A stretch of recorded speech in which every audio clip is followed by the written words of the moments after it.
Vikings Vent Line, what's going on? It's the last edition before the NFL draft. Thanks for hanging out with us here on the Purple Daily podcast YouTube channel, or if you're listening on Spotify and Apple, thank you there as well. Also the Score North app, which is your one-stop shop for everything Score North with Vikings, Twins, Wild, Wolves, Gophers, Zolgad columns.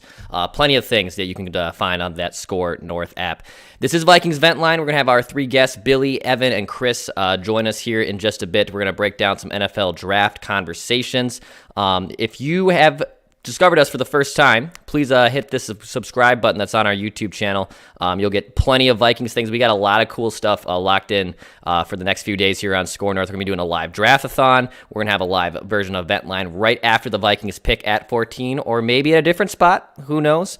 But we will have a live draft Vent Line on Thursday. We'll be breaking things down on Friday. We have mock drafts and guests coming on for the days leading up to the draft. So if you are all in on Vikings draft content, please hit the subscribe button. We're going to be there for you every step of the way. It's going to be a kind of chaotic next 10 days. I'm excited, though. Football never stops. Draft season never sleeps. It's going to be an awesome time.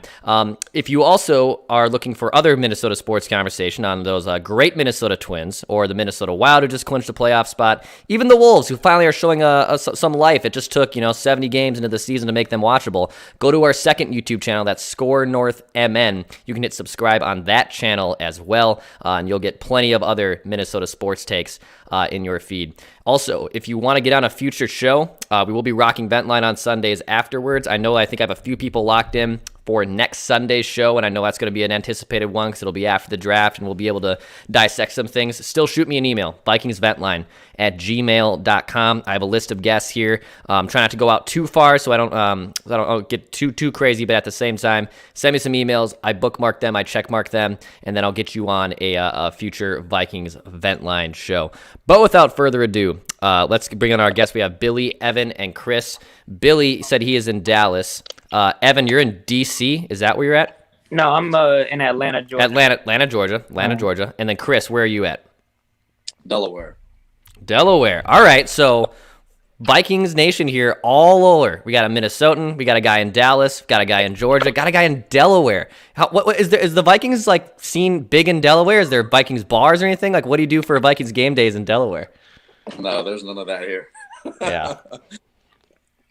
I was about to say, we have some loyal guests in South Carolina. For whatever reason, there's a big Vikings fandom there. And there's Vikings bars and Vikings-related things. It's kind of crazy how purple is represented across the country here. Well, guys, thank you for joining us. This is Vikings Vent Line. We are 4 days from the NFL draft. And, there's a lot of things that could be happening. The Vikings are at 14. Obviously, a lot of quarterbacks are being mocked to go early. The Vikings have offensive line help, or need offensive line help, so they could be taking an offensive lineman. They could go defense. But I just kind of wanted to kick out around this idea because it kind of starting to pick up a little bit of steam. I don't think it's going to happen. I want that to be very clear. I don't think this will happen. But the draft is 4 days away. And if Trey Lance or one of those quarterbacks is there at 14th overall, do you see the Vikings possibly picking a quarterback at 14? And I'm going to start with Billy. What do you think the Vikings do at 14 if one of those quarterbacks is still on the board? I think if Trey Lance is there, they're taking him.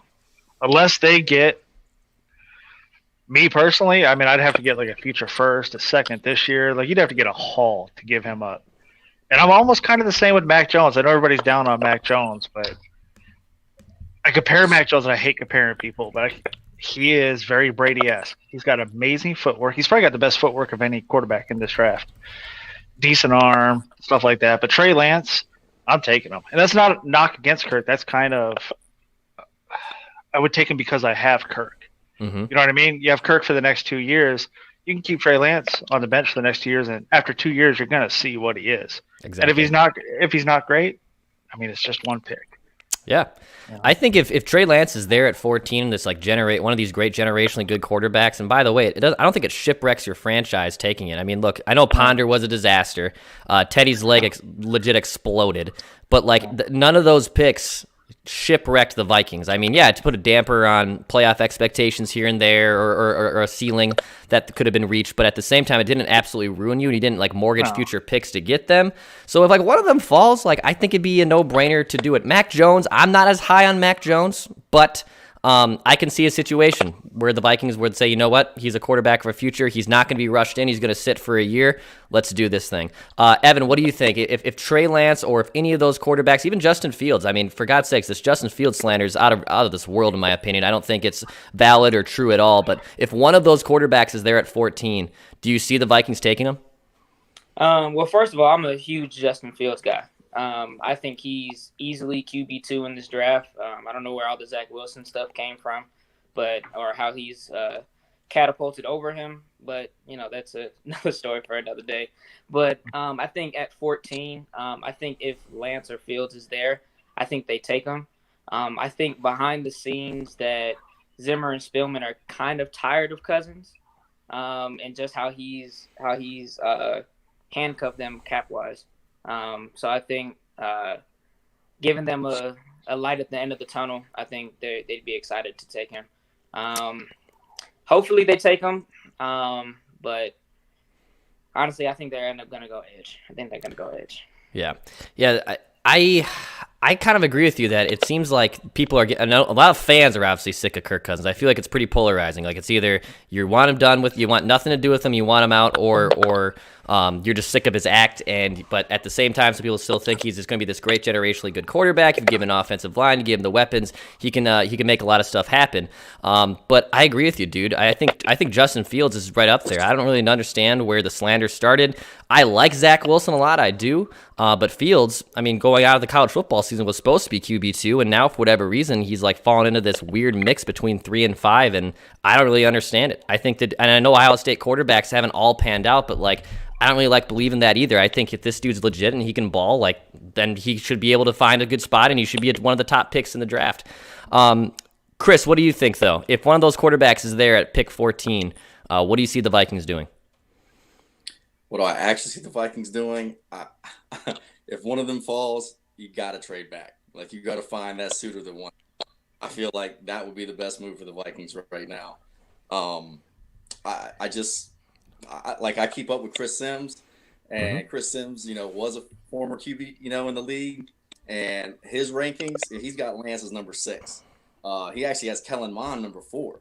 So I see going with Mond, in the third round over Lance at 14 and trading back and getting that capital, the second round pick.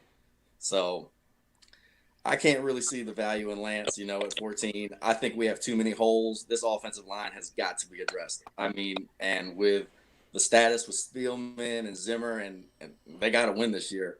Yeah, I mean, you better get that O-line. And right now, we haven't made any other moves other than, for the guy from Arizona. We got to go O-line. I think you bring up a good point too. If one of those quarterbacks is on the board, it would be smarter if someone like Washington or New England wanted to jump up and get that quarterback. You get some more hauls, you get more picks, you get more darts. Rick Spielman loves all that. Kellen Mond too in the third or third or fourth round is intriguing. He's a baller at Texas A&M. And same kind of thing. I think regardless if they take a quarter, whether it's Trey Lance or Kellen Mond or whomever the heck it is, he's going to sit. Like there's zero chance that whoever they take, whether it's in their first round or fourth round, he's going to sit behind Kirk for most likely the whole season. So you're right in the fact of, all right, well, there's bigger holes. You got offensive line problems. You need some depth on the defensive line still. I mean, for God's sakes, I know they've taken a ton of cornerbacks, but I could see them taking another cornerback. They could take a safety. There's so many options, and there's so many things that need bigger fixing right now than just the quarterback if you're looking at it from 30,000 feet. So I hear you on that. I absolutely hear you. And it transitions well to the next topic. Billy, what do you want to see the Vikings, though, accomplish on draft day? Like when it's all said and done, after the first round, second, third, all the way through the seventh, what do you hope the Vikings accomplish on draft day? Honestly, fix that line and get another weapon. So I'll give a quick, my first 3 picks, I would trade back. If Lance is there, I'm probably going to take him. But if not, I would trade back, but no more than 5 spots. Because then I want Elijah Vera Tucker. So you get Vera Tucker. He can play tackle, but I wouldn't put him there. I'd put him at right guard. And then probably you're going to get a third-round pick. You're not going to get a second-round pick to move back 4 or 5. Then I'm going to take 2 of those thirds, and I'm going to move up, and I'm going to get either Alex Leatherwood who I think is extremely underrated. You got a guy that was 1 year All-American guard. The next year he's All-American tackle. And then I'm going to have him and Cleveland fight for that tackle position. And I think Leatherwood would actually end up being the left guard. And then I want, for my third pick, is the Terrace Marshall Jr. I think this kid is extremely underrated. He is 6'4", 200 pounds, and runs a 4.3. That is Randy Moss. And I'm not saying he's Randy Moss, but that is the same size, the same speed. And if you watch his game tape, he has that extra gear where, man, when that ball goes deep, he just leaves everybody. And I think he would be perfect for a Thielen replacement eventually, and obviously for now as a third receiver. Yeah, I feel you on getting offensive linemen to just at least compete here. I think Ezra Cleveland, they drafted him to be a tackle. They placed him at guard last year. He wasn't a disaster there, but also was a completely new position. Brian O'Neill, we know he's the most solid guy in this line. He's honestly very underrated and a very underappreciated right tackle. But then, could you slide him back over to left tackle? There's a lot of different puzzles and dominoes you got to figure out there. And then also, though, getting one more weapon. There's so many wide receivers again in this draft. And, yeah, I'm probably not going to be in the market to taking, Waddle at 14 or one of those wide receivers who's there at 14. At the same time, the idea of going 3 deep again and having, basically, Moss, Carter, Jake, Reed 2.0, and that would be Jefferson, Thielen, insert the next weapon. I mean, my God, that'd be super fun. And I know you still got to get the line to protect Kirk, but just more weapons in that offense, that'd be awesome to see. Evan, what do you think? What do you really want the Vikings to accomplish on draft day? I think a lot of the Vikings fans will be in lockstep in just improving the offensive line. Sadly, I think Zimmer looks at a lot of the numbers from last year, and while they look good on paper, I think he just assumes that it'll replicate itself. But we all know that's not how the NFL works. It's year to year, and with how bad the offensive line was last year, and shipping your probably second best offensive lineman in Riley Reef off, that didn't help it at all. So. I would love to see us go tackle at 14, and then in the third round go guard. I think there's a lot of good offensive line depth in the draft, because when you go down, you got guys like Alex Leatherwood that he mentioned. You got Tevin Jenkins. I really like Sam Cosmi. I think he's out of Texas. There's just a lot of really good offensive linemen deep in the draft that I think can get you some quality players and possibly some starters this year. That's better than what we already have on the roster, because Dozier and Mason Cole, I don't think are the solutions to solidify the offensive line. No, man, they aren't. And I'm a big fan, too, of taking – if you're going to find some guards and if you have like 4 fourth-round picks, or you have all these insane mid-round picks, I mean, take as many darts as you can on guards at that point. I know finding a left tackle and finding a franchise-changing left tackle is pretty hard to do. Penei Sewell looks like it is. Obviously, Rashawn Slater probably is one of them, too. Most likely, for sure, Sewell is off the board by 14. I'm guessing Slater will also be off the board by 14. Then you may as well stockpile as many guards as you can, because Mason Cole, Dakota Dozier, dude, that is just not going to cut it. We saw how that worked. And then also, I'm not a big fan of taking guards and interior guys like that if they're not franchise-altering tackles that early in the first round. You can find those guys in the mid tiers of the draft. So take as many options as you can there, but at the same time, don't ignore the offensive line. I think that's their biggest mission. Yeah, just like you said, a lot of Vikings fans are echoing that. Just please, for the love of God, GD, fix the offensive line. Chris, what do you think? What do you want the Vikings to accomplish on draft day? I would love for us to be able to draft best player available, but as we know right now, I mean, we haven't signed Mitchell Schwartz. We missed out on Orlando Brown Jr. You got Eric Fisher out there. I'd love to have one of those guys signed and just take a flyer on them. I mean, they're all pros, so bringing in one would have just made our draft that much easier. But that hasn't happened. So we gotta address the O line. At 14, I think if we have Slater there, go for it. If Darisaw or one of the quarterbacks is still available right there, I would say try to trade back, get Jenkins, Elijah Vera Tucker, even waiting till Christensen by trading up. We have 4 fourth-round picks, 2 third-rounders, 2 fifth-rounders. You got to use that capital and move ahead in the draft. Trade up. Don't trade back anymore, Spielman.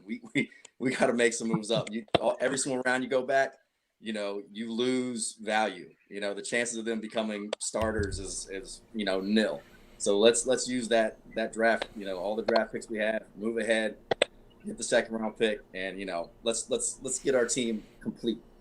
So that's how I feel.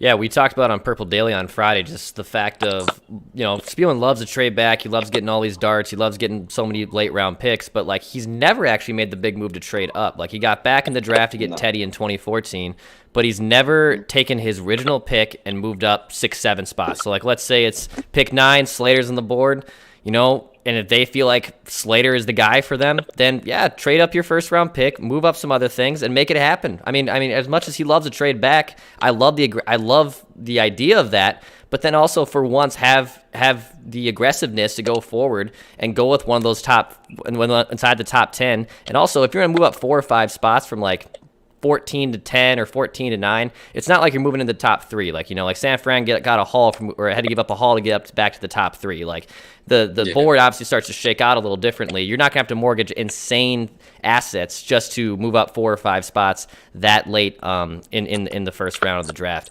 You brought up Orlando Brown, Chris, and it's a good segue to our other talking point here. And look, Kansas City Chiefs, we saw that offensive line just absolutely was in shambles by the Super Bowl. Pat Mahomes is running for his life. So the Chiefs are the winners of the Orlando Brown sweepstakes. And Baltimore, basically, they got a pick swap. So they traded up first-round picks. They swapped those. And then they also gave up a third-round pick, a fourth-round pick, and a fifth-round pick. Kansas City receives a second-round pick and a sixth-round pick. Now, obviously, it's a little different situation because, Baltimore was picking, I believe, 27, Kansas City's 31, so they were really close with one another. You probably wouldn't have to given up as many mid-tier picks to sweeten that deal. But Billy, would you have done this trade for Orlando Brown Jr.? Would you have swung at least a pick swap and then whatever the middle compensation is? Part of me, yes. The other part of me is I look at this draft, and I think they look at this draft too as offensive linemen in this draft are kind of like wide receiver last year. It is extremely deep. This is probably the deepest offensive lineman draft maybe ever. And I'm talking the first probably 12 to 13 picks could be 10-year starters in this league. And I look at it as you're going to have to pay Orlando next year, and you're going to have to pay Brian O'Neill next year. So why not I bet you they take at least 3 or 4 offensive linemen this draft. And then you have the next at least 3 years of rookie contracts with Bradbury, in Cleveland, to where you only have one contract of Brian O'Neill where you're paying him. That's kind of where I'm at, and I would do the same thing just because it's so deep. Mm-hmm. Yeah, it makes a lot more sense financially just because obviously you're going to have to play on a rookie scale contract. They're going to be making chump change, at least if you get him on the first round, right? Like if you get a first round guy, you get him for 5 years, you pick up the 5th-year option. If you draft him afterwards, you get him at least for 4. You bring up that Brian O'Neill's going to be due a big payday, and rightfully so here by this time next year, if he doesn't get locked up before this season starts. It makes things a little more I think it fixes things obviously in the short term, but it makes things then a little bit murky still in the longer term, and I think that's probably 100%. where the trepidations were. Evan, what do you think? Would you have done this trade for Orlando Brown Jr. with the Ravens? I would have done it twice. To me, this trade would have been a home run, because you would have been able to get your left tackle of the future. He's a solidified tackle. His PFF grade was excellent last year when he played at left tackle. So you got your 2 tackles. You got a decent center and a guard who played very well last year. So now at 14, you'd be at 27. You'd no longer be pigeonholed. You can go edge. You can go Jason Oweh. You can go Jalen Phillips. If Kwity Paye takes a fall, you can take him. Or if AVT for some reason slides, you can take him. And then your offensive line is a top offensive line in this league. So I think they missed out. Sadly, I try to think if Zimmer was the coach of the Chiefs, would he have been making deals like this? No, because you think you have Mahomes, the best quarterback in the league, Tyreek Hill, the best deep threat in the league, Travis Kelce, the best tight end in the league. You would think when they have all that, okay, let's shore up the defense. But no, that staff is smart enough to realize, you know what, let's get an O-line to protect all these guys to maximize this. The defense, we'll get stops when we need to. We have Honey Badger. We can make that work. But they strengthened their strength, which was their offense. And now they have a top offensive line in the league. They went and got Thuney. They got Orlando Brown now. Austin Blythe was a sneaky off-season deal for them. So they solidified their offensive line, even though they had an overpoweringly good offense. and I think it's kudos to them. I just wish we paid that much attention to it. Yeah, no, I was texting with Mackie and Jed this weekend too, saying the same thing. Just that the Chiefs were like, "Hey, all right, we know we're a Super Bowl contender. We went to back-to-back Super Bowls. We know we got waxed in that last one because our offensive line was atrocious and we were banged up with injuries. And then they're aggressive. Yeah, like I said, they signed Tooney. They now get Orlando Brown Jr. They've literally put themselves in a perfect position where their line's fortified. Like, they're not going to have to reach for an offensive lineman in this draft. They can find another weapon. I think, like, if Kansas City wants to get Rashad Bateman, like, imagine Bateman with Patrick Mahomes. Are you kidding me? Like, that would be super fun to watch. And yeah, I think I probably would have done this trade as well. I think I'm leaning there as well. I think it would have been the smarter move to do. I know it still creates salary problems in the long term, but I think mostly it was going to be a good decision. Chris, what do you think? Should the Vikings have pulled the trigger on that Orlando Brown trade? Now, first off, I'm gonna have to say that I wish the Vikings were the Kansas City Chiefs, where we were having drafting in the 31st overall, where we actually were at a Super Bowl, and I think we all agree, there, even if we took the L. But since we aren't that team, we're comparing apples to oranges. If we were them, yeah, absolutely, I'd make the deal. I don't like Brown's fit with our team. I feel like changing with the zone blocking scheme and putting a power guy. I think we could be that kind of power team and bring the Maulers back, like back in the day with McDaniel or even Hutchinson. We used to have those power guys. But our scheme now, I don't see where Brown fits really. And I think that we need the draft picks to find, the guards and the new wide receiver, our third and that future quarterback, hopefully with what I'm hoping, Kellen Mond, honestly, in the third. So that's my feeling on that matter. Yeah, I think if Kellen Mond would be a good one. Orlando, you're right. You're comparing apples to oranges with the Kansas City Chiefs and the Minnesota Vikings right now. It's a completely different different beast there. So, yeah, tough one. The Vikings got a lot of good options here at the draft. I'm curious to see what they're going to be doing at 14 if they end up getting a second round pick. I think you guys all hit up good points that look, just please fix this offensive line, maybe get one more weapon, and then absolutely go from there. Well, I told you guys too at the end of every Vikings Vent Line show, I pick a winner. You get 60 seconds to make your point. So I'm gonna hand this one off to my guy Chris. Chris, I'm gonna give you the winner here. You get 60 seconds to make one last take. It could be football related. It could be a shout out to someone. The floor is yours, sir. All right. My shout out goes out to my dad and my aunt. They are the ones who brought me into the Viking fandom hood. God have mercy on my soul for that. But he loved the Purple People Eater. She went to the University of Delaware and loved Rich Gannon. So here I am, and been a fan ever since. Regarding my take, Kirk Cousins. I know a lot of our fans do not like you. I do, and I believe in you, and I don't feel like you ever had the full team around you.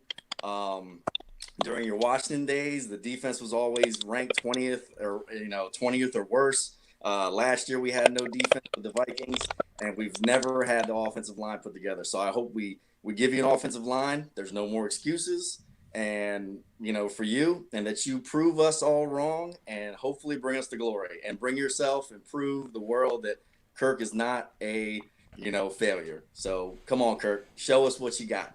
You can do it, buddy. We're here for it. You're our Hey man, I like it. I like it. I think it's a no lose situation if he's going to be able to step back in and prove all these doubters wrong, right? All these haters wrong, and I'm for it too. Like I'm critical of the guy. Mac and Jed are critical of the guy too, but I would love for him to have protection. And then if he's the one that leads us to the Lombardi Trophy, I will be singing praises. I'm going to Pizza Ranch. I'm all in. Okay, I'm all in if you do it.